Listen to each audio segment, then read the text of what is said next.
বিদেশি মানুষ বিদেশে থাকে, তারা আসে বিদেশি পোশাক দেখে, ফেসবুকে দেখে। এখন বড় বড় কোম্পানিরা এই তাদের পণ্যের জন্য এই টিভিতে বিজ্ঞাপন দেয়, নানান রকম পোশাক পরিচ্ছদ করে মানুষের একটা আকর্ষণ হিসেবে। শাড়িটা আস্তে আস্তে মানুষ বয়কট করে ফেলছে। আমাদের বাংলাদেশে যে সমস্ত স্পিনিং মিল ছিল নাম করা, এখন বস্ত্র যারা এই স্পিনিং মিল মালিক আমাদের যে কোন অবস্থায় আছে, কেন তারা এই লোকালে সুতা সাপ্লাই করতো, মানুষ শাড়ি বানাইতো, মুড়ি বানাইতো, তুল ব্যবহার কমে গেছে, তাদের সুতার চাহিদা কমে গেছে। আমি সর্বদা একটা প্রস্তাব রাখবো, মানে বিজ্ঞাপনের জন্য এটা তারা সাহেবের কাছে আমার অনুরোধ থাকবে, আমাদের কলেজের যে বর্তমানে প্রিন্সিপালের দায়িত্ব আছে, টিউনু সাহেব আছে, আলাপ করে 1 বছরের জন্য আমাদের এই কলেজের যে মেয়েগুলো আছে শাড়ি ব্যবহার করে শাড়িগুলো আনব, এই শাড়িগুলো সব আমরা দিব 1 বছর। আর আপনার বন্ধার যারা ছেলেপিল আছে এরা এগুলো ছবি করে এই ফেসবুকে ছাড়। যদি আমাদের কপাল ভালো থাকে, মানুষের মধ্যে আকর্ষণ আসবে।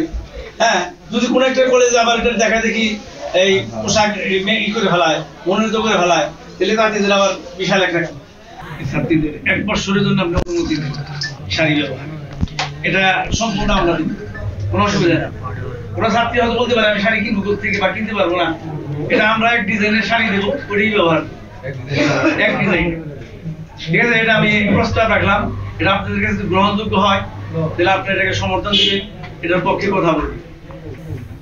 আপনাদের পণ্য চালানোর জন্য একটা বিজ্ঞাপন, ঠিক আছে, এটা ফ্রি দেবো আমরা। প্রস্তাবটা থেকে আপনাদের কাছে মন মতো হয়, ওই যে পোশাকটা পরে ওই পোশাকই কিন্তু আবার মডেল হিসাবে মানুষ ব্যবহার করে, হয় না? এটা আমরা একটা মডেল হিসাবে, একটা বিজ্ঞাপন হিসাবে আমরা একটা মানে পরীক্ষামূলক একটা ই দেখতে। আমাদের আসলে শাড়িটা মানুষ যাতে আবার ব্যবহার করে সেই কৌশলী তো হবে। আপনি ডিজাইন মানে লাভ নাই, আপনি বানাবেন, আরেকজন বানাবো, 2 দিন পরে আপনি বেচতে পারবেন।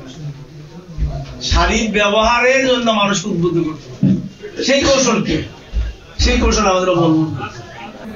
এই নেপাল শাড়ি ব্যবহার করি, ভুটান শাড়ি ব্যবহার করি, শ্রীলঙ্কা ব্যাপক শাড়ি ব্যবহার করি, বলছে আমরা দূরে করে এরকম একটা দেশে যান, একটা ব্যবসায়ী সিটিং করবে, যদি এখন ভারতের শাড়ি যেতে দেখি 15 পয়সা আছে, শ্রীলঙ্কার হিন্দু রাষ্ট্র, যদি সেখানে যদি শাড়ির একটা ব্যবসা, ওই দেশের মানুষদের একবার এসে ব্যবসা সুযোগ পায়, ইন্ডিয়ান যারা নিতেছে তারা কিন্তু আসবে, ব্যবসায়ী কিন্তু দুনিয়ার যে সুযোগ পাবো, যেখানে গেলে ব্যবসা সেখানে এসে যাবে।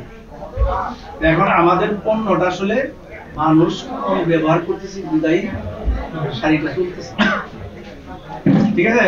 আর একটা যে দুঃসময় এসে গেছে, আমাদের দেশে কোনো মানুষ আছে, ফ্যামিলি আছে যে মাসে মাসে শাড়ি কিনতেছে, একবার ব্যবহার করতেছে। আর একটা শ্রেণী আছে বছরে একটা শাড়ি কিনবে ক্ষমতা। এদিকে আবার এই যে ফতোয়া এসে গেছে যাকাত শাড়ি চলে না, সিজনে আমরা যে আগে রোজার মধ্যে যে কাপড় বেচছি, যে কেমন সহকারে সব বেচছি, এই ক্ষেত্রে ওকে বিরাট একটা মার খেয়ে গেছে।